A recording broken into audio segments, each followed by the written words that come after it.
What's good, my guy? Super nice. Yo, it's good, bro. How you? I'm good. Chilling, bro. How you doing? Gary, nice to meet you, bro. He's a doctor. Oh, yeah? Yeah. What's going on? Yeah, welcome back to the Journey Podcast. If you are here, hit that subscribe button, leave a comment. This episode is brought to you by Evermore Alkaline Water. Get you some of that. Joined by Delicious. cousin Jake. How we What's doing? the deal? What's the deal? How we feeling? Good. We are honored to have big guests on today, and you've definitely heard his song before. I guarantee you that. Yeah. So appreciate you, JNR CHOI. No, JNR thank you. fucking How are you CHOI, guys? bro. Come on. How you feeling? Real good. I just left the gym, so I'm on a good note today. Let's go. Yeah, I was gonna say that when you pulled up, I was actually a little intimidated. I didn't know you were as tall as you were. You know? Everyone's always surprised. Yeah, nah. I You like was 6'5"? Yeah, about 6'5". They said 6'3" on the internet. But But I was like, as soon as I saw you, I'm like, you're like 6'5". Even Yeah. they be lying about everything, bro. I'm just like, all right. I'll be finding out facts about myself all the time. Like, okay. Keep it moving. Yeah. Well, bro, appreciate you coming on the podcast. Yeah. You're probably the most viral guest we've ever had on. Yeah. A crazy thing happened to you outside looking in where I don't know what life was like before you made the song To the Moon, but once you made that, I mean, bro, the song went to the fucking moon. You know what I'm saying? Like, talk about law of attraction. Like, bro, that shit just blasted off. So we definitely wanted to get into your upbringing and talk about, you know, where you started. Did you grow up in Africa? No, I grew up in London. Okay. London/Essex. So I was born and raised in Southeast London. Moved to Essex quite a young age.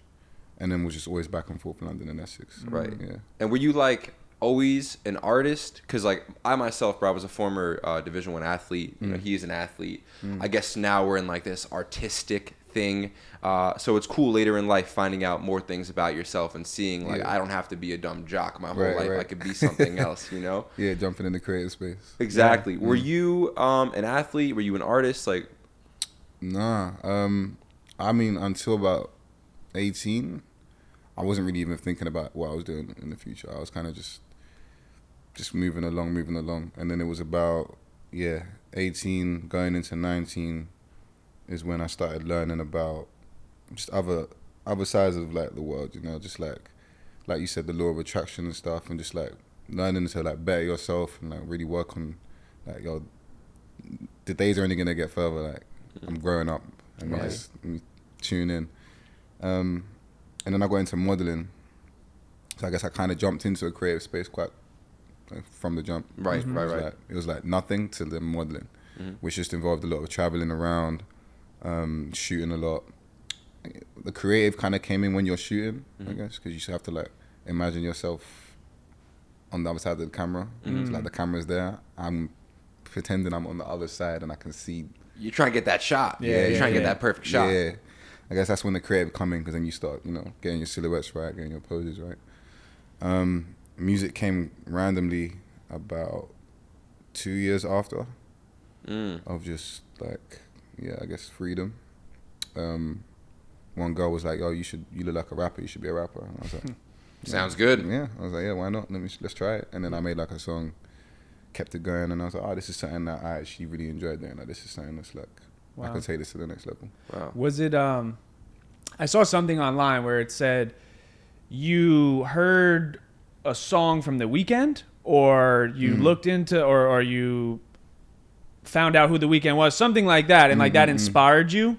Yeah, that was my first like artist that I looked at and was like, "Whoa, this is different." Like, because before that, I never like used to really listen to music like that. I mean, it would come on, and like I used to listen to whatever my mom used to listen to.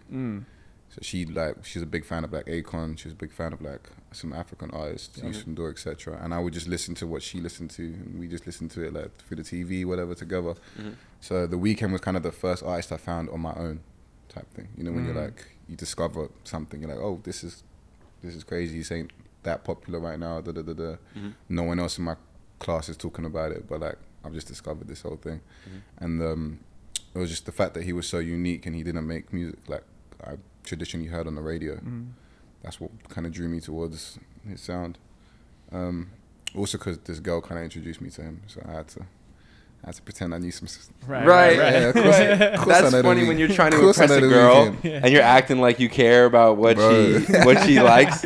But then you end up caring, and then you catch a vibe. Exactly. I ended up actually caring, like, oh, this is crazy, and then it just opened up a whole kind of worms as to like where music can go sonically. Give me top 2 weekend songs for you. Rolling Stone. I'm gonna say Glass Table Girls. I don't know either of those. No, I know Rolling Stone, but it's the trilogy. His first album, like it was a bunch of mixtapes, I guess, put into an album, but like that whole sound there is just like, I've never heard anything like it. Yeah. It's crazy. He was like, when he did come up, he was very like different, and not a lot of people knew who he was. Like it's like, because I remember I listened to The Weeknd like when he first started. And like it almost feels cool to listen to an artist that like not everyone else is listening to, you know. So like I remember I was on The Weeknd early, and he had a sound like he just had a sound that like we haven't heard before, and I think that's why he. And then I think what was it like once he like really worked with Drake. I mean, he had a few songs that go, but then once he started working with Drake, it was like it was time to be a pop star, you know. Yeah, it was time to really take it commercially. Like he's been number 1 for like the last year. And a half, so, I mean, performing at Super Bowl, it's a level up. But like, that old stuff is I'm still really that. So then, when you first of all, like back to modeling, like what was it that you liked about modeling? The freedom. Yeah, it was my kind of like. It gives you so much time to just think and do other stuff. Like really and truly modeling. It's complex when you're shooting. It's tiring, etc. But like at the end of the day, you have a lot of time to think because you're always traveling. You're always like waiting around. You're always doing stuff that doesn't take much brain power. So I use that as like freedom. You could either just be there and be fried, or you could be there like I don't know. Like, you could be there plotting. I used to just think and just think and just I don't know. That kind of gave me the freedom to really like learn about myself. I really enjoyed that part. The traveling as well, seeing so many different cultures. Used to go to Paris, used to go to Milan a lot. It took me to Morocco for the first time. Wow. Oh, so you were like successfully modeling. Oh yeah, I was taking the mic. Wow. I was taking the mic, yeah. That's I done fire. like campaigns and like a lot of stuff. Like who did you model for? So I did runway, I did editorial stuff, which is like magazines, covers, etc. I did like commercial stuff, which would be like a H&M campaign that you might see on Times Square. So I kind of like ticked all the boxes of like what, because when you start modeling, you can like either do just editorial, just runway, kind of falls in the same bracket. You could be commercial and just fall in that same bracket. But like I was like, I'm gonna just do all of it. Like part of my manifestation when I was like, what kind of model am I gonna be? How am I gonna do this? I was like, I'm gonna take every box slowly but surely. So when you say who I work for, it's like it's a range. It could be like dope. Givenchy, Lanvin, Louis Vuitton, Off-White. Oh wow, crazy. Simiaki. And are you sitting there like, cause bro, like you're tasting success at 18 to 20 years old. Are you sitting there like, are you proud about that? Like, how are you feeling about, you know, like, bro, if I model for Givenchy, bro, I'm letting everyone fucking know about it. You know what I'm saying? Like, I was definitely proud of like Givenchy and Simiaki because they were like my mom's favorite brands. Wow. So when I did Simiaki for like the 3rd time, I was like, nah, this is crazy. Like, like out of 500 people, like I'm one of like 20, 30. Yeah. But proud, I don't know. I'm one of them people that it's really hard for me to please myself. Like I'll be doing things and I'm just like, oh, that's cool, and I just keep moving.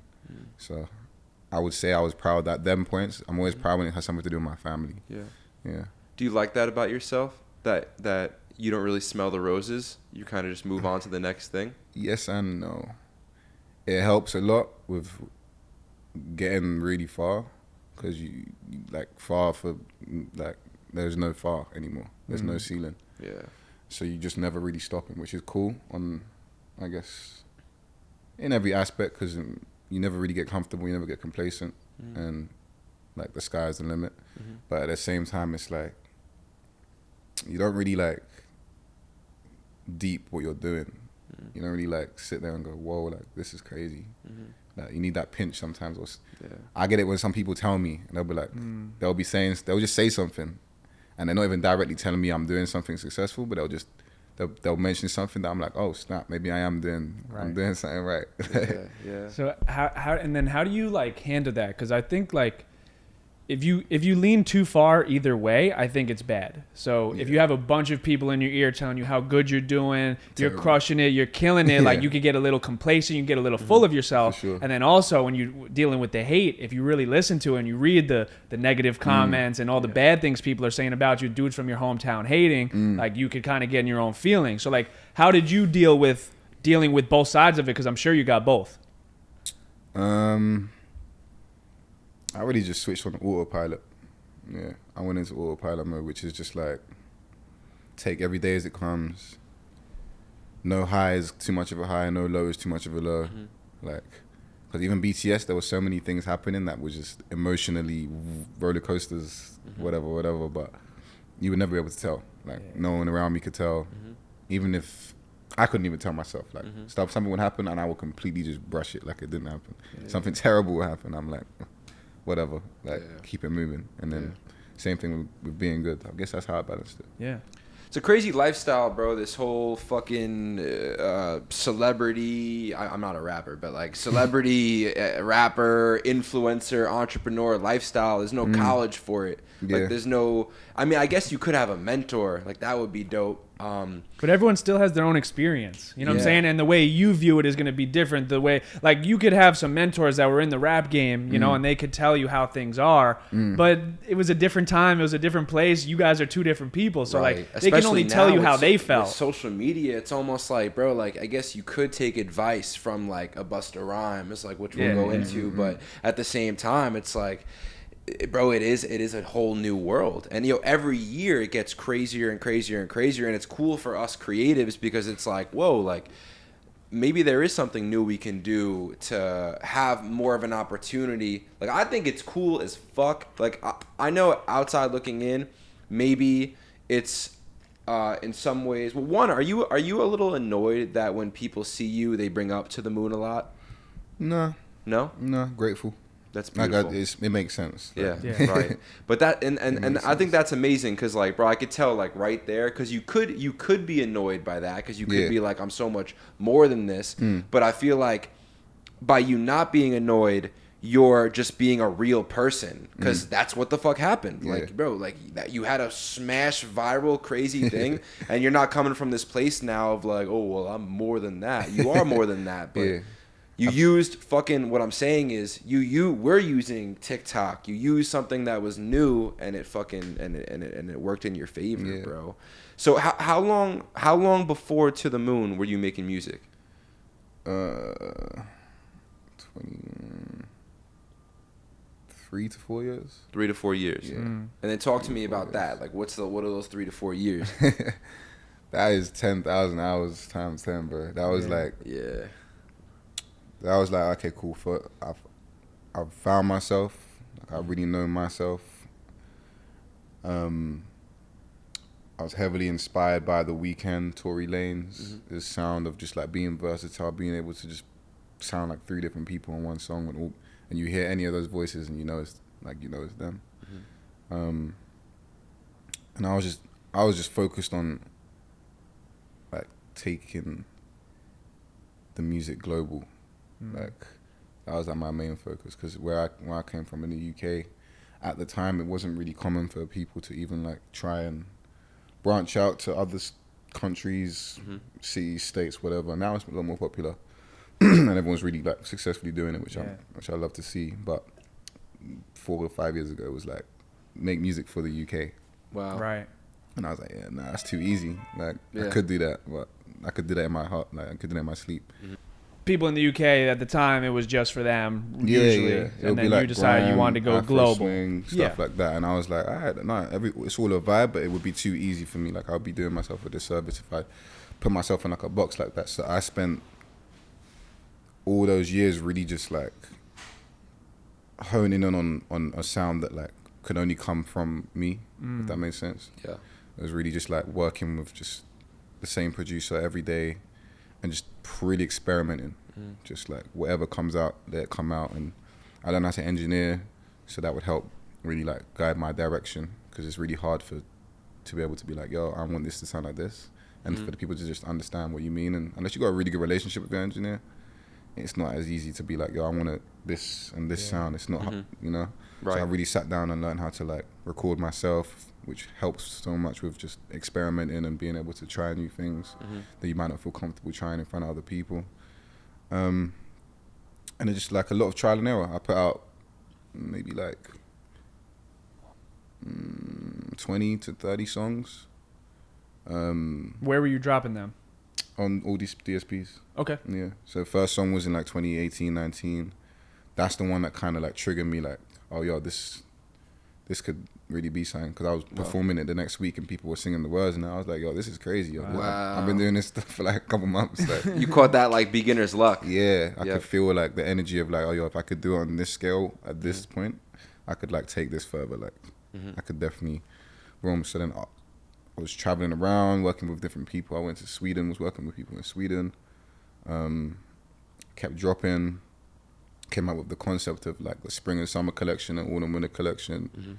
Like a fashion designer, taking it from modeling and coming from that background, I was like, this could be something cool that I could have like consistently twice a year, 2 projects, 2 different feels to them, seasons to them, shows the versatility. So like I had a whole plan. Like I love that. I'm moving with that, and that's all I'm committed to. Like I'm not even worried about what everyone else is doing. I'm just thinking about these collections dropping and the journey. I like progression. Like I hate jumping to like success immediately. I love to be able to you be able to scroll down and just like see where I started and see where I've evolved. I love that. Yeah. So like I was just committed to making sure I'm doing every step, even to this day now I am. Yeah. And then that was SS21 came out, and I was working on Autumn Winter 21, which was like the flip version, which is where the sound of like To the Moon came from. I had like a load of Rager beats that like on there, a lot of like synth heavy stuff, real just like stage ready stuff. Like I wanted to like that feeling of jumping in the crowd and everyone going crazy. Right. That was the project's concept, I guess. Yeah. And then To the Moon was on that, and just came out, went boom, and kind of like threw everything off a little bit. Where do you think the belief in yourself came from when? Because you said law of attraction already. You said manifestation. You said when you started doing music, you wanted to do it globally. Yeah. So where did that come Confidence. from when you just started doing music? You already knew you wanted to do this shit globally. I think my experience modeling showed me that the world is your oyster, for real. Like, just like, because when I started modeling, a lot of people told me I should model, and I was like, all right, cool. I didn't really think too much of it. And then one of my friends wanted to model, so he went into some open calls, some walk-ins to see if like you walk in, they check your height and take pub pictures, and they show it to the rest of the team and decide whether you're fit for the squad or what. Right. So I accompanied him, and they said to me, no. I was like, nah, you're not really fit for us. And we went around every agency, they were all like, nah. I was like, nah, I ain't taking that. So I just went back home with that. I was like, all right, cool. Let me do my research. What kind of agency would I fit best in? What do these other models really be looking like? So I really just started working on myself. I fixed up my skin. I fixed up I started going to the gym and looking more fit for what I needed to be, cut my hair differently. Right. And then got scouted. I would say by chance, but that was like me putting my mindset into that I'm going to be a model. I'm going to take this and do it how I need to do it. Right. And then it just, the answers came. And that's when I started. And then that was my first sign of like power of like, yo, you really like, you can really do whatever you want. Let's go. If you put your head to it. Let's go. If you really like want to do something and you really just, it becomes your life, like it will come to you. So that was my first sign. And then whilst modeling, I was like, all right, cool, how am I going to do this? And that's why I said earlier, I really dissected all the different, I guess, genres of modeling, as you would put it, and tackled them all. And I was like, all right, cool. Now confidence is on sky high. Not even on some ego, like, yo, I can do whatever, but it was more like... Objectively. Yeah. Like you have the actual results. Yeah. Yo, if you really want to do something, you can do it. So then and you have to listen to the world as well. You have to really listen to what the universe is telling you. So when this girl's like, yo, you look like a rapper, you should be a rapper, and I've had no experience making music in my life, like, I'm going to listen to it. Yeah. Same way someone said you should model. Yeah. So I made a couple songs and it's like, if one person likes it, 1,000 people can like it. 1,000 people can like it. 1,000,000 people can like it. I love that. So that's when I got into that confidence of like, cool, I'm gonna make music and I'm gonna learn. I'm not gonna just jump to it and be like, I'm the best. I'm really gonna like learn the steps I need to learn. I'm gonna listen to lots more music that like I might not usually listen to. Get an understanding of influence. Like I'm really gonna like, you just dissect it and let become it. Yeah. So then once I became the artist, I was just locked in. I'm like, I'm to this point, even to this day now, I'm just locked in and like, yo, I'm gonna take this so far. Let's fucking go. And that's where the confidence comes from. Let's fucking go, bro. But it ain't no ego thing. It's not like, yo, you it's can not tell. cocky with it. It's more just like, if you ain't certain, then how is other people gonna be certain? You know? Right. If you ain't certain of yourself, how you gonna expect other people to be certain of you? Yeah, you So- have to have that. Like Yeah. you have to have We some have that type shit, of bro. confidence, We some have type that of shit. ego that you're not like turning people away from you, but it's almost like an attractive ego where like you believe you have to believe in yourself more than anyone else believes in you. Because like you said, how is someone going to believe in you if you don't? To a deluded point, you have to be. Like, Yeah. You have to really like. You might have nothing in the bank account, but you're like, nah, I'm gonna be a millionaire. You have to be delusionally You optimistic. have to be delusionally optimistic for Yeah, sure, bro. Like, Yeah, and that's I feel bad for people that don't go and try to do something amazing with their lives and follow their dreams, just because, bro, I have been the guy, and in a lot of ways I still am the guy with not a lot in the fucking bank account, you know, bro. Like, we're a up and coming podcast, bro. Like, I've been around success for the past 4 years, bro. I was like behind the scenes guy, doing it for this person, doing videography for that person, and I got to see it. And the entire time, like, it was incredibly taxing on me to just be like, nah, like, we're gonna have the world's greatest self-help podcast. I'm gonna speak in front of 100,000 people one day. I'm gonna interview guys like you know. I'm gonna fucking, bro, and bigger, and just we're gonna take this shit to the moon. And it was so taxing to have friends and family, bro, the people closest to you that are just like they're the ones, the people that love what we're doing are the people we met this past year, which is crazy because like you would think it would be your friends and family to be like the real supporters, but by like, the steps, man. yeah, you often see it's not the case, but now that we're kind of turning the corner and we are starting to see some of that success, Yeah. I feel bad for people that never try to do something like this, because I think it's the point of life. You only get one. Yeah. So it's like, bro, why are we playing what we can always go get a secure job, or we can always just have security in life, but it sucks because then you don't get to have the success that I guess, you know, you've had. It takes a lot, man. It takes a lot, and it's a lot of BTS stuff that people don't see. That's what it takes. It takes like, you have to like mentally prepare yourself, like, because if you get given it too early and you're not ready, you're gonna feel way worse than if you have it and you lost it. Like, you don't want that. You want to be mentally prepared. You want to be the best version of yourself, and then at that point you're gonna be at a frequency that just really brings everything you need towards you, and you're ready for it. So it's getting to that point, which is quite hard for a lot of people, because you know, their surroundings, wherever they've grown up, the people around them, their partner, maybe like they ain't on the same frequency, and it's distracting. You have to really make some sacrifices. Like, people have to leave, or like, you know, people have to be. I might have to love you from a distance real quick, whilst I get me right and touch the frequency I need to touch, to then be able to let the blessings roll in. Like, Yeah, you said it earlier, like you said the journey, and you like that steady climb, because once you get to that peak, like, it's sustainable because you've built yourself along this way. Like, you see a lot of people. You're just gonna keep going and going. Like, you see it in guys like Drake, you know, he's every year he's #1 for a reason, because like, bro, he came up the right fucking way. But then you see that like people, especially like in the music industry, that are one-hit wonders, that have one song, they blow up, and then you never hear from them again. I'm watching the Johnny Manziel documentary right now. I mean, look at a guy like that, you know, like Heisman winner freshman year. the guy was out the league in one or 2 years because like they didn't have that build up where you get to learn who you are, right? Like during this whole process, during the modeling, like you're doing all the other things, you're game planning, you're thinking about business, you're thinking about your future. Okay, sure. You're open to the universe, the signs coming in. So I'm saying, so it's like now once you are at this pedestal and you're gonna be one of the biggest names in the rap game, like bro, you're gonna stay there, because 100%. This was the process that you had to go through. Not many people are willing to be able to go through that. It's so crazy. Like you have to be insane, like low key, because like even I guess once To the Moon started blowing up, like the approach that I could have took and the approach that I took are two different things. I could have really just honed in and been like, oh, I'm a star now, boom, been everywhere. I could have been like, it's doing a million streams a day. I could have really just been like, I'm gonna take this opportunity to be in front of every camera. I'm walking around, everyone's gonna know who I am type of thing. I could take this opportunity, but I was like, nah, this song's cool. I can do this 10 more times. It's not a problem.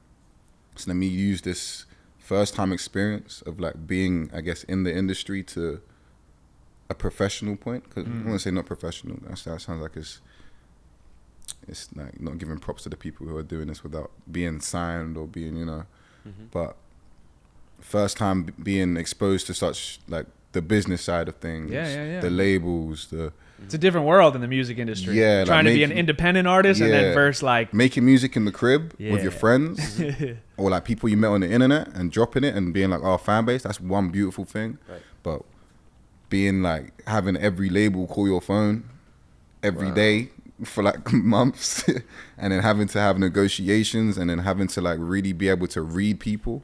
Like I almost like spoke to every label, not even just on like some like, let's see how much money I can make, but just on some, who's got the right idea? What are you here for a quick boom, or are you here like because you see the artist behind this? You see the potential that I'm actually gonna bring to the table with all of the stuff I've got prepared. Like once all this stuff started blowing up, I just took a step back and let everything happen and just analyzed everything rather than being too, like you said, you got to balance it out. Rather than being too in, like, yo, I'm here now, I'm gonna run it up, this is my only chance. I was like, nah, I know I can do this way more times. I know I'm meant to be here for a minute, like, because music ain't my passion like that. It's more just like, I'm really good at this. Right. And I know what my purpose is within it, to provide great energy and good vibes with it, and do my thing with that. Yeah, you usually, like when you live in a sense of scarcity, you usually lose it. Yeah. Like you said, like, oh, this is my one chance. Yeah. If I was like, yo, this is my one chance, like, I need to make the most of this, bam, bam, bam, I would have just, it'd have been like, whoa, I would have definitely lost myself because it was just real fast. But I just, like I said, I just took a step back. I just really analyzed the people in this business, because people in this business are kind of the most insane I've ever seen in my life in terms of like, do I trust you? Like, do I trust what you're saying as you say in front of me?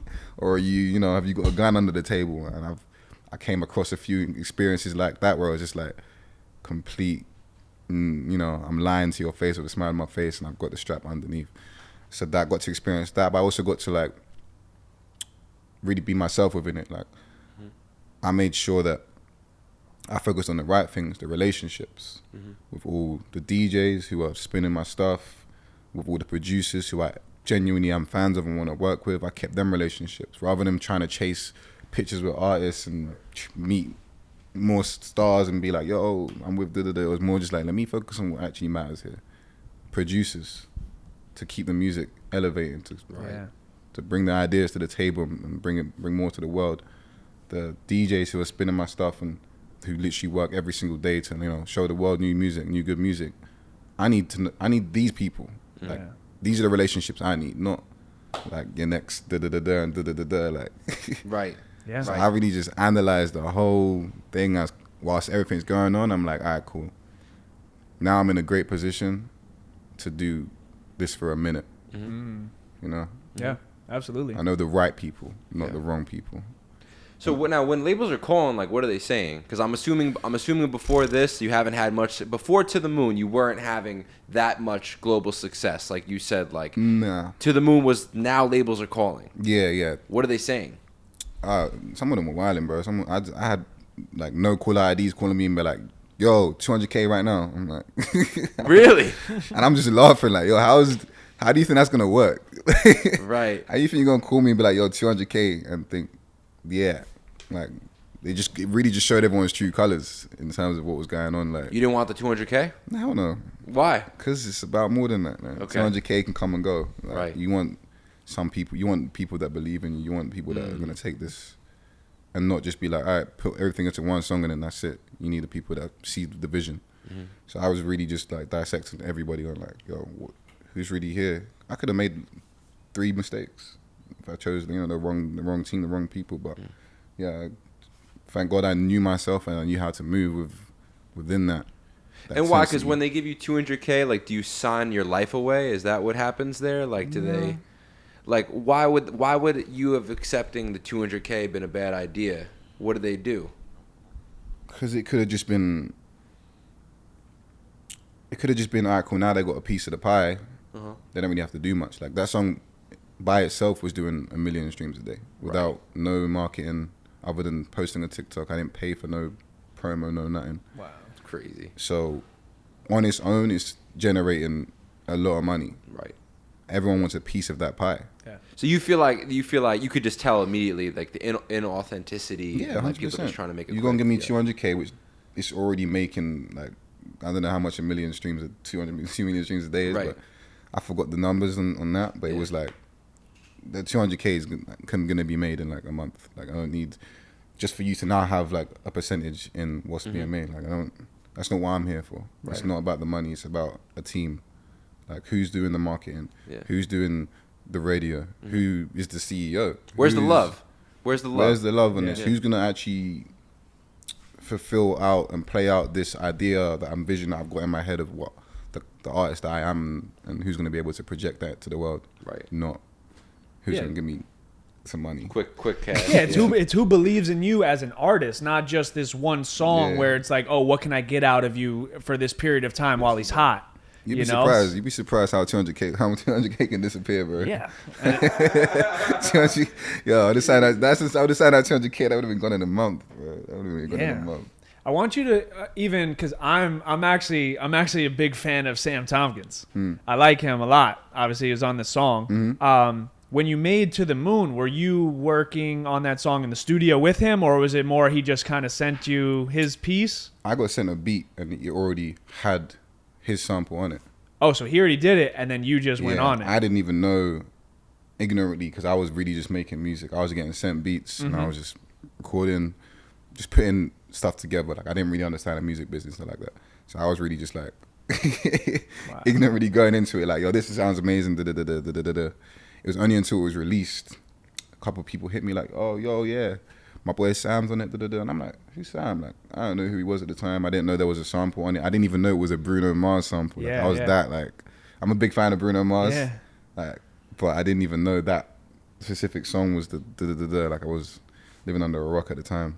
And Sam's a UK guy. Yeah. Because I came across his TikTok with that last song that he just dropped when he did I don't know if you saw the TikTok when he was like bouncing back when he was a kid and then he was older. It's really cool, like little TikTok music video, and he did a sample for a song. He ended up finishing it. Okay, so I came across him.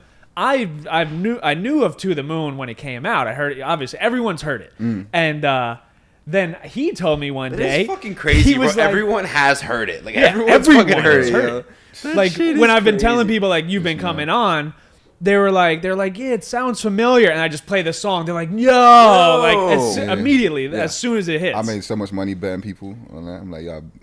I guarantee you should do. You could, bro. You'd probably go viral if you went like on TikTok on that. If you just went around like, yo, like I guarantee you've heard this song. I made tens of thousands doing it. Yeah, I made easily, tens of thousands doing it. I can tell you that. Like, yo. So did you? I read that you had to get permission from Bruno Mars.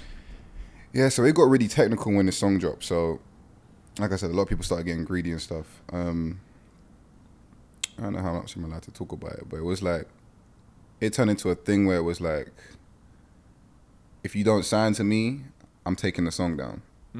So it started getting businessy and technical and really like aggressive. Oh damn. In the this is all happening whilst I'm just That's like terrible. I'm just trying to come up. What the Yeah. fuck? Yeah, right. I'm just like, yo, I'm not even mad at people eating, you know? Like everyone should eat.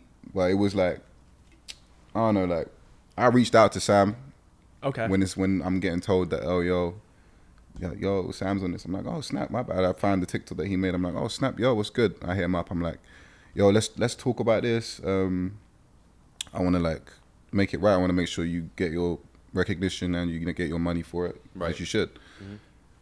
I don't know what happened there, but he got a bit weird with me about really? that, and then Fuck. it turned into just like a whole. Yeah. It turned into a whole nah. Money brings out the worst in people, bro. It might not even be. It could have been his team. It could have been anyone. So I don't want to Yeah. start naming names. Yeah, but yeah, no. It turned into a thing where it was like, yo, boom, aggressive, and I was like, okay, cool, that's kind of crazy. All right, and then another one came from another team of people. And it was like, yo, what's good here? And then another one came from another team of people. So I had like three teams of people, like just all at the same time going, nah, I want this. You ain't getting none of that. You ain't getting none of this type thing. But then thankfully, like I found the right team of people to protect and, you know, push for me to make sure like it was just more fair than it was rather than like, yo, I didn't drop this maliciously. I didn't drop this to try and steal from anybody or anything like that. Yeah. It was more just like, yo, this is time to drop this, but I'm just gonna up. And then things started happening. It was like, and I'm like really happy for everyone trying to just jump in and eat. And that's when that was my first kind of lessons of the industry of like how people get when money's involved. That was like one of the biggest lessons for me. How people really like can flip the script and, you know. Yeah, the music industry is cutthroat. Yeah, it's it's like you can't even appreciate the art and the music. It's like, yo, it was a hit song, and like, I mean, I don't know the stream numbers, but I'm assuming that got more than Bruno's To the Moon. Maybe I mean, he's massive. Let's find out. But you know, like. Let's find to out. me, that's like a little bit of like jealous. It's like, hey, can we appreciate like, yo, like he did it. Personally, Bruno was cool. Yeah, I'm sure but I'm saying like the team, like Bruno was cool, but just remember there's like 10 writers on that song. Wow. So it might not even be from Bruno. This is what I'm saying. It just got it got interestingly technical, but like I said, my head was high the entire time. Like the song went down for like 2 days. really, Yeah, it got everything. It got taken down for like 2 days. I had like the whole of social media hitting me up like, yo, where's the song? Where's the song going? Right. I could have been panicking at that point. Yeah. It was going from 1 million streams today to 0. Yeah. like on the weekend, but yeah, we made it work. Let's go. Oh no, he got 1 billion streams. He got 1 billion streams. Okay. Damn, Yeah. bro. This That is motherfuckers Bruno are paid, Mars. huh? He's got We gotta 1 start billion singing, streams. cuz. Right. We got to make music. He's got 1 billion streams. And what did yours get? Hold on, when did this come? He got 1 billion streams. This dropped in 2010. So Okay. Oh, I got time. I'm on a 250 million. And when? okay. Oh. And when did yours come out? 21. 2021. End of 2021. Oh, so like a year He and has a half. 11 years on you, and you're a quarter of the way there. Yeah, that shit is crazy. Statistically, And he Yeah. didn't have TikTok back then, so yours is. Bro, I still hear it on TikTok. nah, it's You going still crazy. hear it. Yeah, I don't really use TikTok like that, so I already know. Well, I mean, that's our biggest platform, so Yeah, I'm of like course. posting every day, and I would you know, love to have like be able to do that. I would love to, but I can't get my head around it. anymore. Yeah. Like I've been every social media platform that's ever come out, I've like run it and done quite well. Like from Tumblr, I had like 20K on Tumblr when it was a thing. Twitter, all the way back in the day. Instagram came out, was doing my thing on there. TikTok came. You saw what happened with the Moon. Yep. And now I just can't. I want to live off the phone, and it's just really hard to balance. Okay, I've got to post 3 times a day on TikTok, and also live a life. That's crazy to me. Yeah, it's hard. It's hard. I've been doing it for well over a year now. And I mean, I just make the drafts in the morning. I make the drafts in the morning, and then I just post at the same times every day. But it makes me get on my phone. Like the time, because like I'll run other people's TikToks, and like the times I'm on my phone, like posting and thinking of the hashtags, bro, it takes me 20 minutes. I feel drained after. Yeah. And bro, that's you It's- just posting podcast clips. Yeah, that's Like, just which is podcast clips. easier. like, that's easy. The Yeah. clips are already made. Like imagine having to create 3 TikTok clips a day, like produce the content for it. Like, bro, when I was living in Miami, I felt like I was inside the fucking Matrix, bro, because there was all these influencers. I swear to God, bro, there's all these goddamn influencers. Like, I'm trying to have a conversation with someone. Oh, Austin Mahone, what's up? Yeah. Oh, hold up a second. Yo, it happened at dinner. Yo, and then, bro, another second, and then I go to talk to someone else, bro. They're having a TikTok photo shoot over here, TikTok here, like, and I'm all about it, bro. Like it's amazing. I love it because these kids are fucking, these 23-year-old kids are Uber eating Poppy steak. You know what I'm saying? So hey, respect, but it's not the life that I want to live because I saw behind the scenes, and everyone's on some type of antidepressant, anti-anxiety. Not shitting on that, whatever, bro. Like if it helps you, it helps you. But I'm just saying, I saw that people really weren't happy, right. And that was something for us, bro. It was a big thing.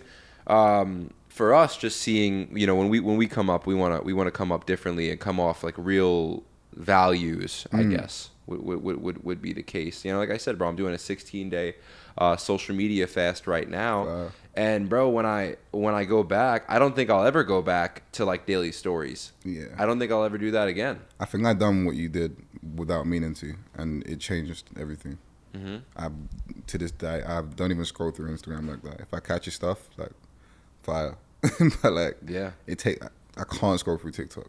I can't. Like, I love TikTok. Like, what they've done for me, the relationship I have with them is beautiful. But like, to spend hours a day, and then I just look up and I'm like, what have I just done? Is wild to me. I need every minute to matter. Yeah. And bro, it's the minutes outside of the minutes that you spend on social media. Like for me, it wouldn't even be like my screen time, although it's wildly fucking high, like depressingly high. Like, you know what I'm saying? Like that's bad. But really what's worse is when I'm off the social media, right. If I'm having a conversation with you, I'm not as clear. I can't do that. Bro, if we're fucking professional interviewers now, I have to be clear, or if I'm with even with a girl, bro, everything on the phone, like, bro, as good as sex is, like, porn's also pretty good too, like, so I just, with me, like, I guess I have a little bit of an addictive personality, so I'm glad to be off of it, bro. Yeah. Now, I want to ask you if you're okay to speak about it. So you were telling me that you did get caught up in a little bit of a lifestyle, and you were, you know what I'm saying, you enjoy a little tequila here and there. Like, what That's, are you cool with speaking about that? A little bit. A little bit? Yeah. Okay, so like I guess why all right, so maybe we won't speak about that. What I want to ask you then is, how do you manage your mental? You talked about how important it is you said the mental, you got to get your mental right. Like, what are things that you do to get your mental right? 1, and 2, is your mental even right now? So I had, I guess I created like a routine that no matter where I end up or where my head is, if I do these like few things, it just brings me straight back to grounding. Like, gives me straight back to that feeling I had when I first discovered that you really have control and you really are, like, you're the controller of your person.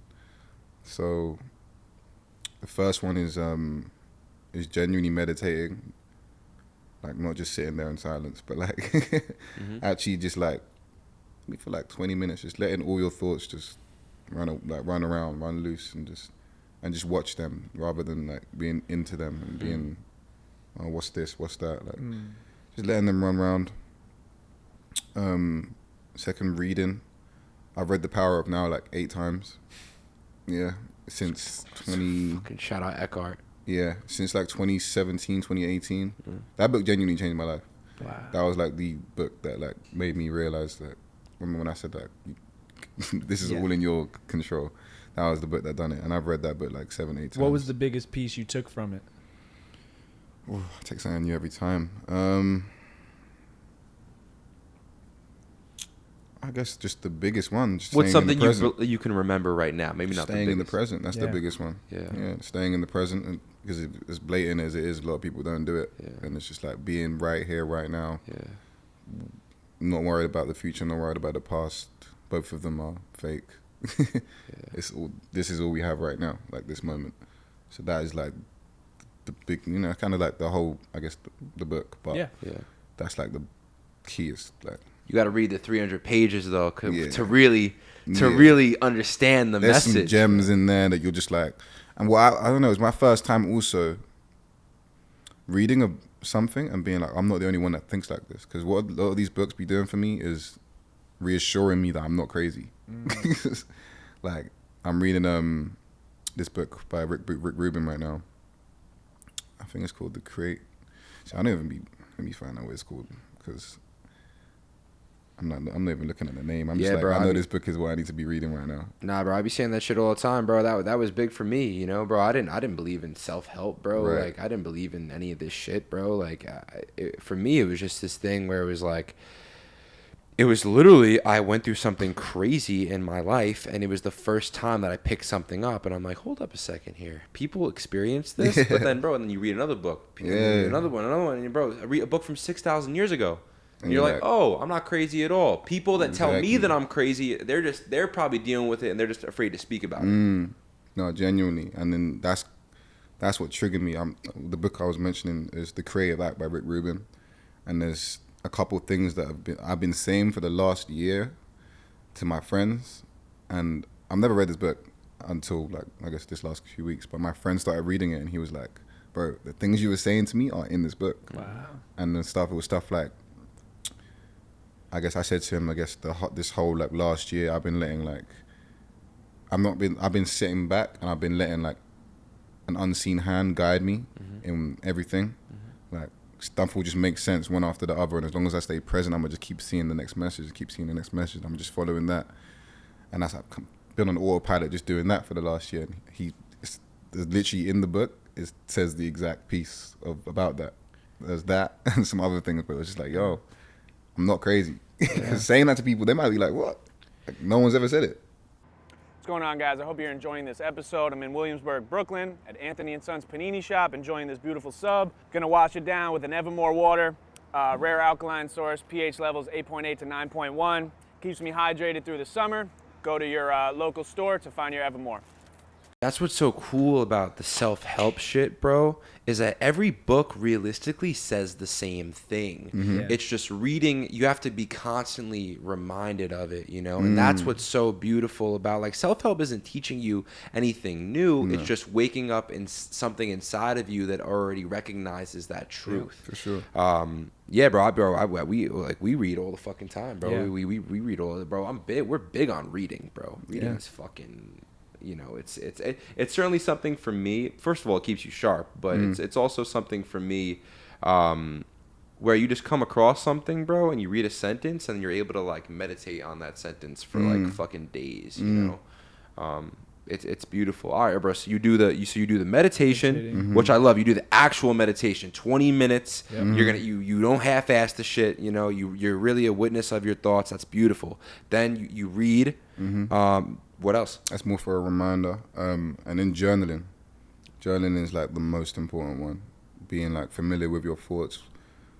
I used to do it where I used to live close to a park. So I would, every single day I'd go to the gym, and then I'd run to the park with my friend and get our feet on the grass, really ground ourselves, listen to some music for a sec, and then just actually just start writing. You start writing about your day. You start writing about like your week, your thoughts. You just start writing. Like, as soon as you put your pen to the paper, stuff just starts coming out. Yep. And then, like, reading that back, you learn so much about how you're feeling inside and where you're at in life right now. La la la la.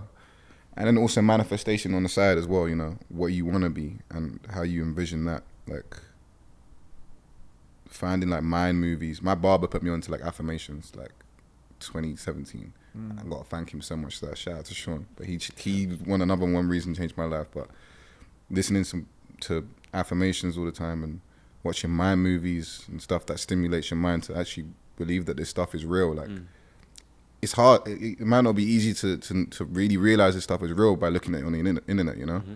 Like, I remember being like in the crib, the old crib, and it's just like, I'm watching movies on YouTube of me on a yacht.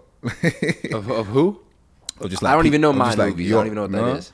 It's like a compilation of like videos of just like materialistic stuff. Okay. You know, it could be anything, but there's my movies about like love and relationships and stuff like that, probably whatever. But this one I was most focused on was like, it had like yachts and cars and money and da-da-da-da-da, and like, it was just stuff like where I came from. You hear about it, but like, come on, like, you ain't. It's not around you. Yeah. And you don't think it's possible. It's not around you. It needs to feel so real that it's real to be able to, so then your body gets natural. Like your body naturally just feels like this is normal. Yeah. It needs to feel normal. Being on a yacht needs to feel normal to casually be on that and be able to purchase one day and da-da-da-da. Seeing how much cash and finances around needs to feel normal. So then once you're there as well, it's not as crazy. You're not like flabbergasted, gonna splash it all, It needs to feel so normal. So then it changes the frequency so you're attracting what you're already grateful for. Like you have to put your mind into the point where it's like you're already grateful for all the stuff that you have, even if you ain't got it yet. I was doing it with nothing around. There, like I'm so grateful for all of these millions and all of these da-da-da and all of these da, and like nothing was there. But it looked delusional from the outside. But I've done that every single day, and like that mixed with the grounding and the reading and the writing, like my frequency was just on 10. And it was crazy because at the same time, I'm having the crazy lifestyle of just, I'm getting lit every other day and da-da-da-da-da. Right. So I would literally be lit the whole week and then use like the Monday to the Wednesday to just completely flatline on, go back to that reading and grounding and writing. And it was almost like living a double life, but I still do it to this day. Like, bro, sometimes I get lit and do that shit. Like I get lit. Like sometimes my most fun time doing self-help is when I'm lit. Like, bro, like one of my favorite activities to do is I do everything that you do. I do it all at the same time, bro. I go to the beach by myself, dolo. Yeah. I got myself a nice chair. I bring like a couple pages of like some loose leaf, bro, like not even organized, loose leaf, a pen. And then, bro, I'll listen to like Russ because he gets me in my bag. Russ what I'm saying? Is a good one. Yeah, bro. Russ so I'll listen to like I'll listen to old school Drake. Shout out OVO, you know what I'm saying? Like I'm a big like I listen to like I guess like those like what you're saying like you have to those visuals, but I'll listen to people that speak about coming up because that's the position I'm in, and then I'll do all the meditation, but I'll be lit as fuck, and it just feels so good, bro. I catch myself like smiling the entire time. Like people probably think I'm crazy, but bro. People probably say that if you're doing anything worthwhile, people are saying you're crazy. But that's the key one. The key thing is to really, you say, it's making you smile. It's because you feel like it's real. Because it feels real. Yeah. And once you master that, you're set. Because then once you also now get there, and the stuff is real, you're looking around and all these like materialistic things are now around you, and you need to just have that same feeling of like, wow, that scene you had when it wasn't there, and you was imagining it. Now you can look around and be like, oh, yeah, look at this. I'm really like, wow. And just keep going from there because it gets deeper than the materialistic stuff. But like, the materialistic stuff's a good, an easy like standpoint to, I guess, attract it. Yep. It's physical. Right. Were you always this way, or did someone instill it in you, other than your barber that you said? I really got lucky, man. I really got lucky with, I don't know, I guess upbringing.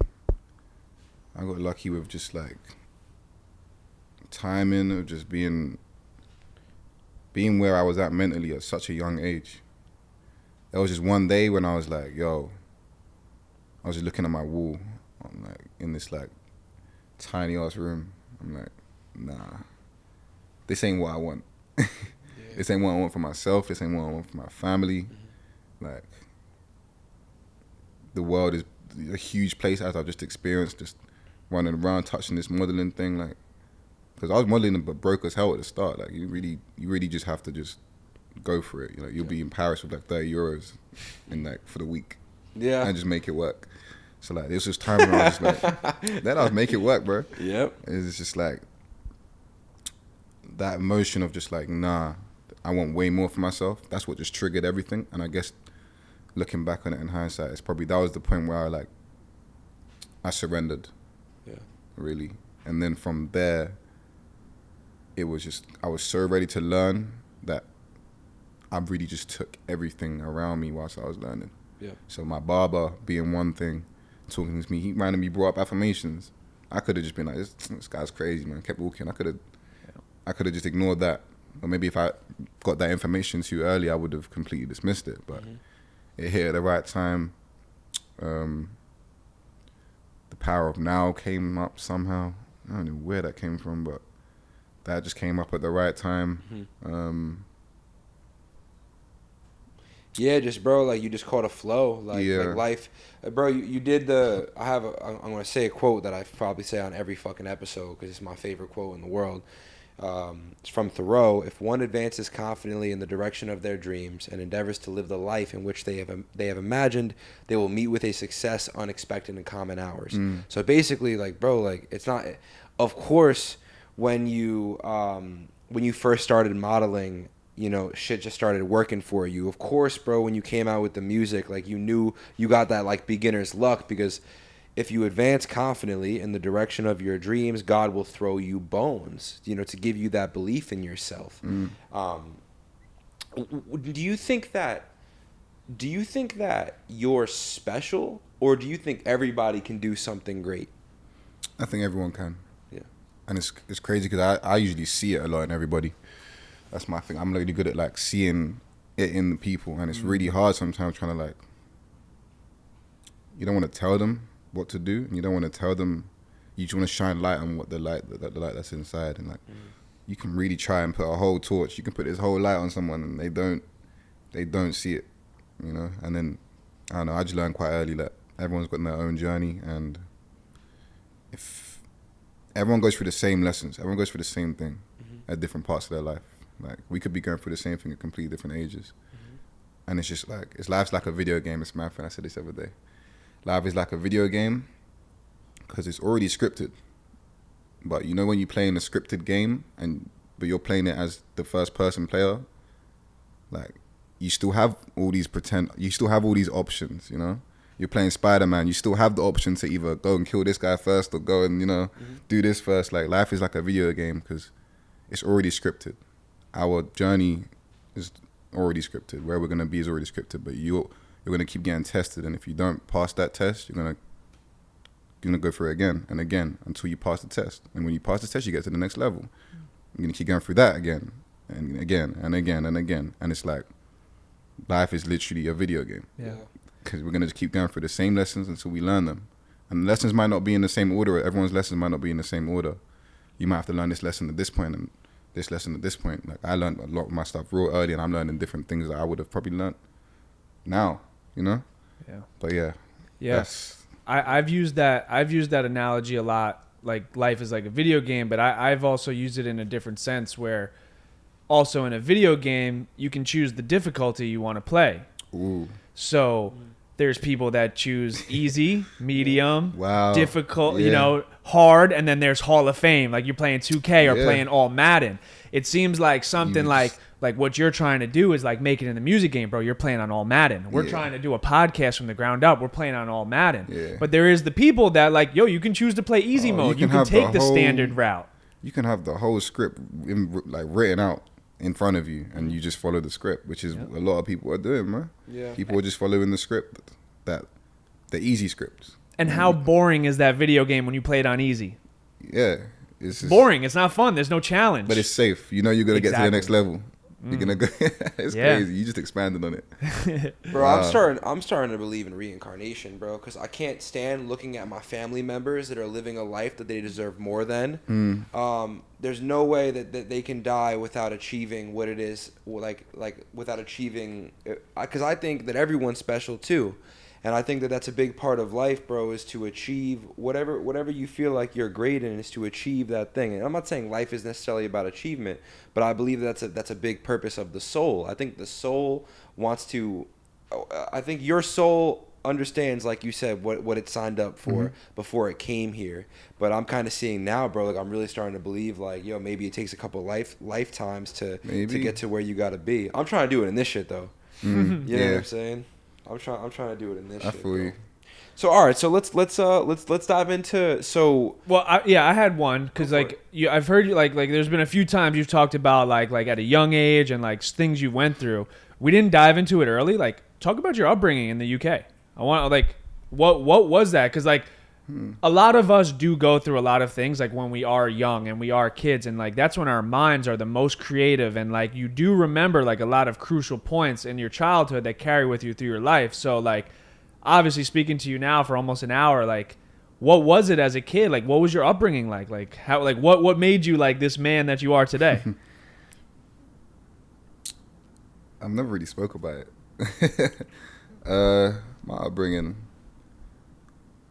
upbringing wasn't normal, I would say. Like, my family like moved around a lot, so I moved houses like 8 times, different areas. I lived with my grandma for quite important time in my life. Like, you know, when you think about your past and you're like, you remember like a certain time. I remember that moment, like that living with my grandma and my cousin the most. Like, it's like, even I can't remember what ages it was, but that was like the most crucial part of one of the most crucial parts of me growing up. And that was in Southeast London, in like the blocks. So I was exposed to a lot at that age. I think that was one of the key things for me, because I remember seeing a lot and never really taking part. Like, I'd be around and I'd never indulge in it. Something always just steered me in a different direction. And then I moved somewhere else. I moved to Essex, and again, a lot surrounded me, and kind of got more involved at that age. But still, it was like I found another hobby. Like, I used to play video games, Call of Duty and stuff, and it got to the point where I was like, you know what, I don't even need to be outside. Like, I was just playing Call of Duty every day. I was trick shotting and stuff. I bought like a PVR. Like, I had a YouTube channel and like it was graphics design and stuff. Like, I was just turned into it. You know, I had like a whole 2 sides to me. It would be me out with the mandem, and that's one thing, and then it would be me just on the games and just like I've got a whole new life of these internet friends and la la la. And then both of those things were just my ways out. My ways out of really having to like take responsibility of anything, or really like analyze what was going on at home. Like, home wasn't really stable ever, and I guess the gaming and then being outside and that was my way of just being able to not have to deal with what was going on at home. Just escape. Yeah, escape your reality. Escape, you know, like my school upbringing was really bad. Like, I was in trouble every single day. Like, I could have won a record. I swear. I had a complaint every single day of my entire like upbringing of school, like, without fail, every day until like what age is it, like 16, 17. Wow. Every day I got kicked out of school and stuff, and then there was me getting kicked out of my first, we call it college, where you graduate from like high school, you go to college, and then from college you go to university. So my first college I went to, I got kicked out of it, and that was kind of like the switch for me to really pan up. But yeah, all before that, moving around a lot. I guess I was close to my family, but they worked a lot, so it was also a lot of alone time. And my little brother, we have a 10-year difference, so for a long time I was alone. And there was a point where, even growing up, like, my mum had moved somewhere and my dad was with me, but my dad was always at work and he was just always out, so I was really just in the crib alone. Like, he'd just leave some money on the side, get some food, and like it allowed, I feel like it allowed me, I feel like it wasn't good. It wasn't a good raising. Obviously not no one's fault. Shit happens, but I feel like it was great for me. It was something that I had to go through to be the best me, because them times alone at such a young age, and just like, I guess here's some responsibility, kind of almost do whatever you want. Like, firstly, it could have gone so left easily, but like, it gave me an opportunity to really just be me without no influence, you know, without no like friends on some on too much BS where it's like I'm really getting involved. It was just me basically, and just in this world, which I guess really early on just gave me, I don't know, a sense of. Gave you a perspective, and it made you grow up. It made you grow up a lot faster than the people around you. I had to do it. My mom died when I was 12. I'm sorry to hear that. Yeah, thank you. And then like my dad was working and stuff like that. So I as soon as you were talking about that, like I did have a lot of alone time. You know what I'm saying? Yeah. I did have friends that were doing the wrong shit when I was a kid, and I could have went and hung out with them. And I've noticed even like a lot of the friends I grew up with that did lose a parent, a lot of them went left. I steered straight, but I can completely like relate to you on that aspect of like as a kid where it's like like dad's work, you know what I'm saying? I didn't have my mom, so it's like I did have a lot of alone time, but you got to figure out what you liked, what you know what I'm saying? You got to like almost like the world slowed down, and like I felt different than all the other kids around me. All the time. That's how I felt. All the time. Yeah, man. It wasn't easy. I don't want to get into too much detail. I don't want my mom to start crying when she watches the podcast and that, but but nah, it was a hard upbringing for sure. Moving around a lot, having to make friends in different schools every other like year, like. Just, why were you guys moving around a lot? From what I remember, it was a lot of work stuff. Work kept moving around, and also my parents used to argue a lot. So they would always like fight and get into something, and then it would be like someone's going here for a minute. I think that's why I moved in with my grandma. Then there was just too much going on with my parents. So I was like, I lived with my grandma for a minute. And then by the time I came back, it was kind of cool. Then arguments again, like dad left for a while. Yeah. Came back for a bit, then left again. And then it was like, it was also that point when he left the second time where I really, really grew up. This was like quarter away from my modeling career. I come back home one time and he was like about to leave, and like I found it crazy because he didn't know I was coming home that day. He thought I was coming home a couple of days later.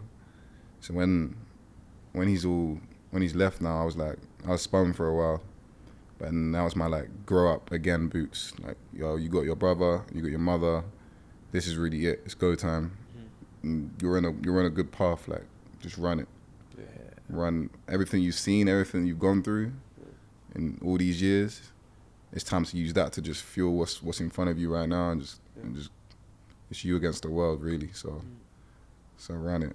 What's your biggest like motivation? I know you mentioned your mom a couple of times. Like, 100%. Is that big? That is my biggest. Yeah, that woman works so much, and I'm like, if she works the way she works and has been for her entire life, there's no way that That's why my work ethic is ridiculous. Like, anyone you meet who's seen me in the studio, who's seen me like doing all these press runs that I was doing back in whatever. I get my work ethic from my mum. Because she can do 40 hours a week and like be calm and still look after her kids and have a roof over their head. Like, I can go crazy. I'm gonna do 80, and I'm gonna keep it going. Yeah. She fueled me for sure. I love that. Yeah, I love that, bro. All right, so move on a little bit more recently. What I have, Busta Rhymes. So I wanted to ask. Well, first, before we go to Busta Rhymes, I wanted to ask you, when do you make your best music? Like, what emotion? Because I know there's like some rapper like Fresco Trey. I don't know if you know who Fresco Trey is. So we almost had him on the pod. And I know he makes his best music when he gets his heart broken. Tootsie makes like some of his best music when he's going through like heartbreak. Like, there's a lot of artists that deal with that, and then there's some artists that like do it like when they're off like partying and catching that wave. So like, when do you make your best music? What type of emotion? What kind of vibe are you on? I've never been heartbroken.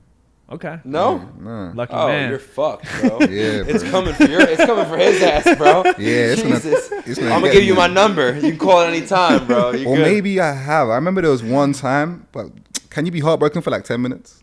No. Okay, cool. No. All right, now I'm capping it. 10 minutes. All right. No, but there was one time. You would remember it. There was one time, my first ever girlfriend, we was mad cool. We was really like, I was like, oh, this is it for me. And then there was one day when she was just like, yo, something feels weird. Like, the energy feels weird. I'm like, oh, what's up? She's like, I don't know. Something feels weird. I don't know if I want to do this anymore, type thing. And I was like, wow, crazy. This is the first time hearing of this. This is wild. Like, what? It made me really question myself. Yeah. And then I was like, all right, let me give you some time. I guess. All right. So I'm on my way home. I'm walking my little brother home, and I'm like, yo, like he's not even at an age to understand what I'm saying. Like, Right. You just gotta get it out. Yeah. You just gotta get it out. Start talking to trees and shit, bro. No, literally, because I used to look after him. I used to walk him to school, take him up from school and stuff. So I'm just walking him. I'm like, yo, this is crazy. Like, she just said, like, she don't even know if she wants to do this no more. Da, da, da. And then I shed a tear. And then I was like, wait, what? Yeah. That's it. You I'm mad? talking to a 6-year-old right now. No, literally, I was like, nah, you know what? Nah. Do you know who I am? Type of this is so early. I had no reason to say, do you know who I am? Yeah. I just had a self value real quick of like, nah, there's no way I'm being told that like someone's unsure of me when I've really done nothing. I'm like really just like the top boyfriend right now. So I was like, yeah, nah, whatever. I'm good. So I think I called her like, yeah, nah, it's cool. And she's like, like I was bugging, and I was like, nah. Yeah. It's Right. done. Word You bugging. had your chance. It's Yeah. done. You keep it 100 over there. It's done. It's done. And I remember even speaking to her again, and she was like, "Oh yeah, nothing was wrong." Like, you know when girls just want excitement in the relationship, Right. or Yeah. some sort A of spark. a problem. Yeah. Yeah, that's what she said. The spark is gone. That was what she said. She said, "I feel like the Pussy. spark." Yo, you triggered me. And in walks in. In walks in. Yeah. We bring her here, it was a whole she shout said out. she said the spark is gone or something. She feels like the spark is gone. bro. And all that information I took on the walk home, I'm like, nah, she's bugging. Fuck the spark. So that was my only like 5 seconds of heartbreak where I shed a tear, and then from that day, I've never experienced that again. I've always just been on my own timing. Yeah. But back to your That question. spark. Yeah, no, that was what my ex-girlfriend said this past year too. The spark is gone. The spark is gone. I go get a new spark. See, my spark is usually too passionate for a woman. The spark is too much, they usually say to me. Really? That's usually what I get out of them. Yeah, it's a little too much going I have none anymore. Like I'm just Yeah? get what you get. Like I don't even care anymore. Like I'm ruthless with this vibe at this point because the goal. All right, so when do you make your best music? When do I make my best What music? emotion? What vibe are you on? When he's next to a palm tree. Truthfully, bro. Truthfully, when I'm lit. Truthfully, when I'm lit. Couple Casamigos down. I'll have that in the studio. I don't care if there's people in there or not, but like, it just, for some reason, it really just like puts me in a good mood to just be creative. Yeah. Like, I will jump on the mic and just stuff will just start coming out. Something I might suppressed a couple weeks ago just starts coming out. You know, they say that the truth comes out when you're lit. Yeah. Your drunk words or your sober thoughts. So I'll be vibing, like actually like this, the flyest, sexiest thing will be coming out, and it's just like, whoa. I love that.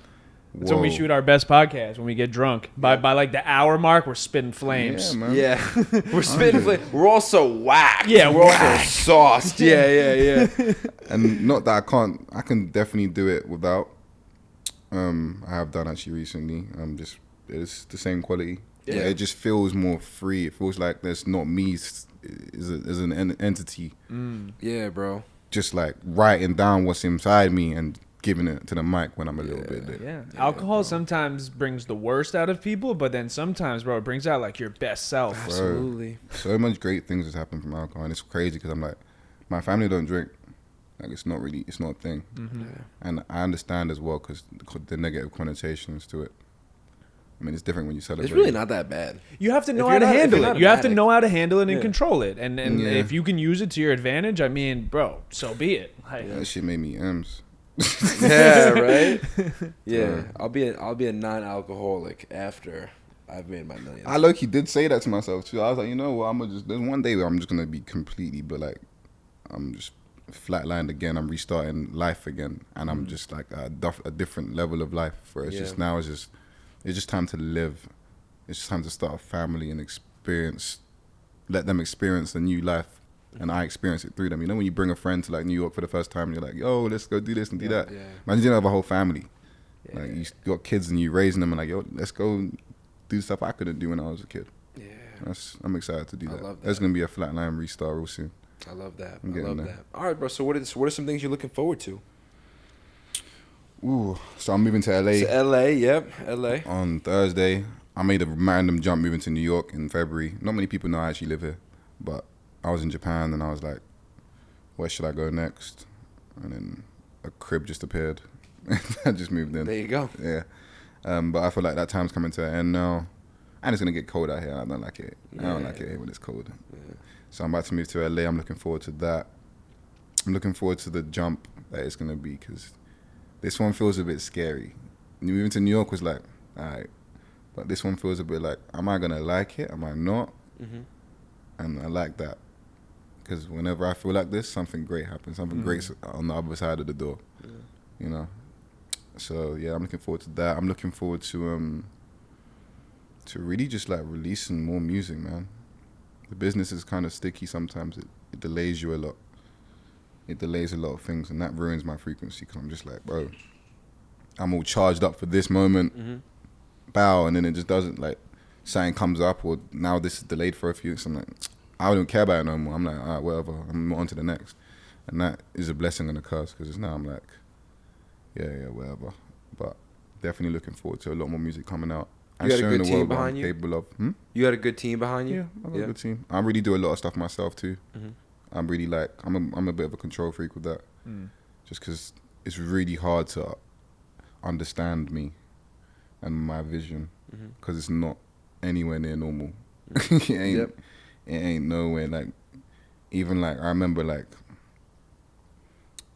showing people to the moon before it came out and sending it to like labels and stuff, and like they just skip past it.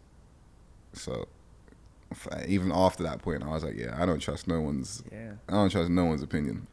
Yeah. I don't trust no one's opinion. One of my favorite artists talks about that, this guy Mike. I don't know if you ever heard of him. Just Mike. Just Mike. Mike. Period. But he talks about that, where he was like, yo, like, he's an independent artist, very successful, like one of the most successful independent artists in the game. And he said, like, he was like, bro, like, I don't want to make music for these labels. He's like, bro, he's like, yo, there's 60-year-old white guys. He's like, you're going to tell me if my shit's good? He's like, bro, if I fuck with my shit, like you said earlier, he's like, bro, millions of people are going to fuck with my shit. He's like, I'm not making music for you. Yeah. But it's crazy, like someone like that, it's like, someone has to, it's like when you're getting recruited, like college basketball, everyone's holding off on giving you the offer. Once one school offers you, the whole conference offers you, because they're like, oh, someone else believes in him. And but that's what it takes. It just takes that one person to like really believe in you. And by that point, it's too late for you. Right. But yeah, I'm excited to really grow. Like I said, I love this. I love the step-by-step journey. I don't want no quick whoop. It's fun and games, but it ain't.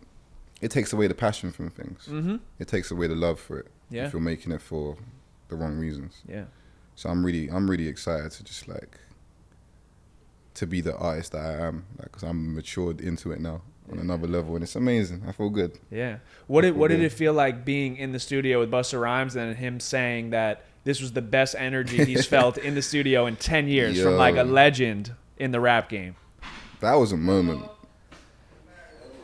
Who's here? I don't know. What's good? What's good? That was a big moment, man. Yeah. Talk about that, because Busta Rhymes? Yeah, because I mean I saw that clip, bro. It went viral. Who we got? Oh no, you're good. Running gun. He's like, damn. He said, "Yeah, you're not good." No, I'm fucking around. You're good. No, that was.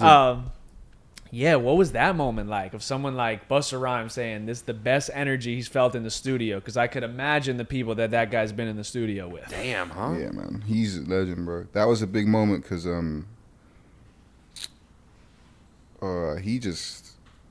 he's been a special part of my career for real. Without realizing that he has, because he didn't even the first one when everything started popping and I was in Miami. He was one of the first artists I met that actually gave me some valid advice. He was like, bro, you got yourself here. No one here got you here other than you. Like, so you see that intuition that you have, like always keep that with you. Because, you know, he didn't say it, but a lot of people start getting involved and start talking and start just, I guess, projecting their opinions on you, whether it's good, whether it's bad, and it steers away from your truth. Having a great team is amazing if everyone's on the same page and everyone understands everyone has the same vision. and everyone's playing their roles and not too much. But like, you know, at the same time, people just involved can just steer you in a direction that isn't supposed to be a direction. So that was the first piece of valid information I got from an artist coming up. So he said that to me, and then we kept bumping into each other. He's very much hands-on with promotion. He's outside a lot, and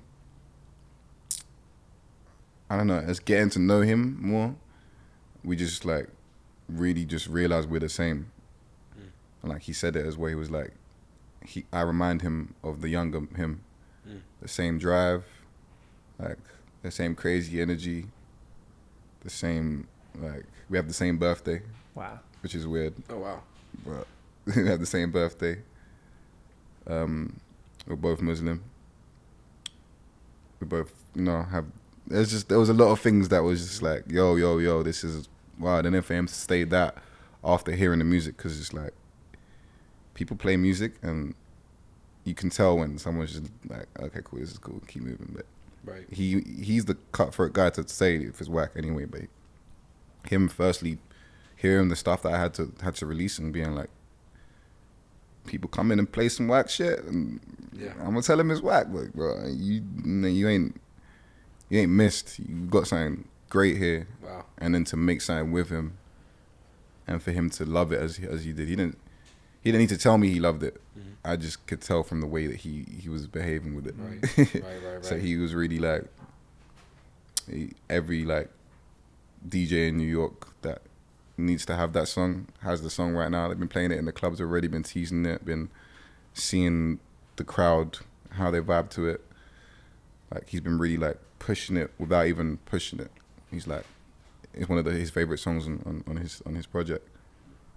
And yeah, I don't know, it's just a trip for me right now. I'm just like, this is kind of crazy because he's a legend. Yeah. Legend. Yeah. Insane. Legend. And it's like,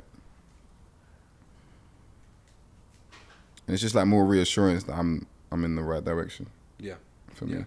Yeah. For personal reasons, 100%. It's more reassurance that everything that I'm supposed to be doing, I'm doing. Yeah. And I'm not, you know, everything's going to be all right. Yeah. It's a funny one, man. I don't know. I like it, bro. I'll be having to pinch myself a lot sometimes, man, because it's like all the people I looked up to I've met now. And it's interesting because we are very similar. Very, like, the drive is similar, the thought process is similar. I learned from every single one of them, and it's been more reassurance than learning. It's been like, okay, cool, I'm not bugging again. And it's nice to just understand this world a little bit more. Yep. Yeah. That's what's cool about becoming successful, bro, is you find that, like, a lot of the people at the top, like, they're all there for a reason because they all possess a lot of this, you know, same qualities for sure. Yeah. And it's cool too, bro, because like you find yourself becoming alienated because you'd rather, if you're going to hang out with people and you're going to tell them your vision, and even if they don't put you down, but you know when you tell someone something and they just look at you like kind of like they're trying to like support you, but they just don't understand it. I found myself at least a lot, bro, just spending a lot of time alone. And I'm extremely extroverted. So it's hard for me because I like being around people. But now I'm looking at my options, like if I'm not with him, you know, or just I have like 4 people, you know, that I could really, you know, feel my complete best self around. And if I'm not with them, I'd rather be alone. So it's actually been a little hard on me. But that's kind of the cool thing about coming up, bro. Meeting, you know, more people like you is like I'm starting to like actually build that community as you come up. And you understand that it ain't just you that has to feel that way, you know. Yeah. Being extroverted, but also having to just be dolo because no one gets it. Yeah. You just turn into an extroverted introvert. Yeah. That's what I am now. Live the best of both worlds. People meet me and they think I'm like shy sometimes, or they think like I'm just an arsehole because I just don't be talking. Yeah. And it's just because that. Well, what is there to talk about sometimes, you know? It's like preserve your energy. It's like surface Can't give level. everyone your energy. Words are expensive right now, bro. There's no point coming in and having conversations for no reason. Right. I'm not doing small talk. I'm not doing ill intention talk. Like if Right. remember, Judgmental talk. Yeah, I'm not trying to waste your time. Like I haven't talked to women like that. Sometimes I'll just look at a girl, I'm like, oh, she's so pretty. Let me not waste the time. And I'll just look the other way. Because you could just tell. I just know I'm gonna waste your time, so I'm gonna just look the other way. Like, you don't deserve to be your time wasted. I'm gonna So you're saying like you don't feel open right now to women? I don't feel open to nothing but this purpose right now. I'm locked into the level I'm locked in right now, and it's like I travel so much. I'm in my own so much that it's just not even practical to be in a relationship. Yeah. You know, no. Man, that is sad, bro. It's alright. It's no, because we're in the same exact. Yeah. We're in the same situation. It's good for you, but it's also kind of sad, bro. Because like I've met a lot of women as well in the past year that like I definitely can tell there was a super vibe. But bro, I just know that after the first week, the second week, bro, if we make it to the third week, like, bro, I'm just not gonna be the same guy that showed up in week 1.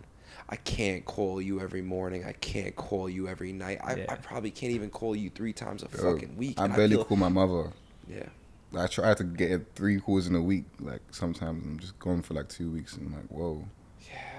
And they were complaining because I ain't hit you back in a day.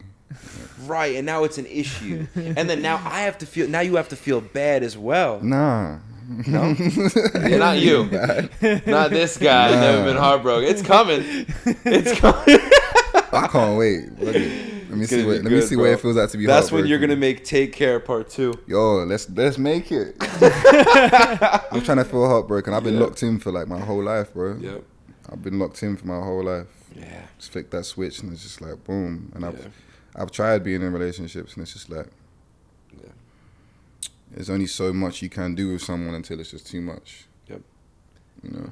Yeah. You would make a whole. You'd make a whole album, whole new genre of your sound. Being heartbroken, how does that feel like? What does that feel like? Make some shit, bro. Do you have any songs out there that are like I'm coming up type of song I can listen to? I'm coming up. I said like I fuck with Russ. You know what I'm saying? Or like. What I like to do is because see the audience right now it's not that high of a frequency.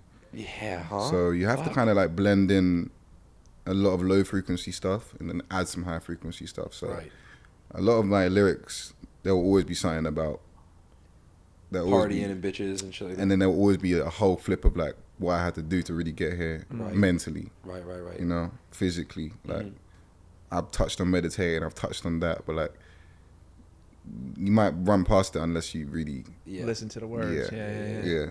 What's your favorite song you ever put out? All right, we're back.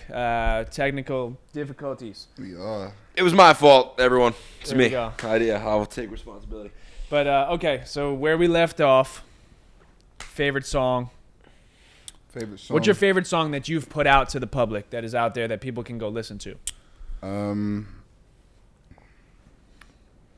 I just put out a project called Mr. Motion. Yep. This project, it came by surprise.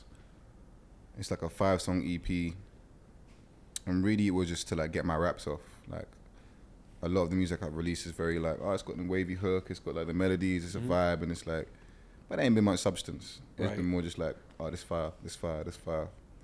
So then this project kind of like, I guess got to show people more of my personality, more of what's been on my mind. Some of the songs are a couple years old, some of them are a couple weeks old, but it really just allowed me to get my raps off. My favorite song on there is Tables Turned, because I touch a little bit about the shift of working a 9 to 5 for like £20 an hour, like barely being able to get to work because work cost me 25 just to get there, and then the food cost me and by the time I'm back home I made like what, I don't know, not enough stuff that's like I could never do, and then that flipping into what it is now, it's like it's got a bit more personal in this. Let people know more about me. And what was that song that you just played that's gonna drop? This one's called Enough. It's produced by Prep Bijan, which is Party Next Door's like go-to guy. Really? Yeah, which is one of my biggest inspirations too. So that was Party Next Door is dope. that He's was one of my chill. favorite artists coming up. Party When I was growing Next up, Door. Yeah, my for real. favorite. Damn, One of my Same. favorite. Because yeah, we're the same OG. age. So like when Party came out, bro, I'm like, I was like, what come is on. this? That smile on your face. To this day, bro, that's timeless music. Yeah, no, all his. Yeah, you could play his stuff and I could listen to it start to finish. Yep. Party Next Again Door. and Party Bro, Next Door with is- the Drake collabs. Oh my god. No, that's coming Alright. out. That's coming out soon. Yeah, enough. What do you mean? Oh, enough. That's gonna, Yep. Yeah, that's gonna be out soon. Yep. Yep. Hopefully. If, Who would be one person you would want to make a song with?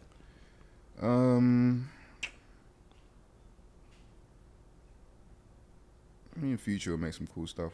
Future, but that's coming. yeah. Yeah, that's coming. Future would be tough. I got That's I, coming. Quavo was on the list, but we've done that now.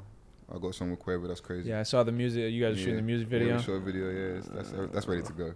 Wow. Wow. There's a lot in store. That's just like, Yo, I'm excited to see you come up, bro. it's Yeah. gonna be fun. I appreciate you giving us the time of day, bro. Sure, man. Because we're obviously up and coming, bro. We're gonna be there, but we don't necessarily have too much of the proof besides the TikTok. So it says a lot about you coming on, bro. It means a lot. I didn't even do too much research. I just saw the vision and energy.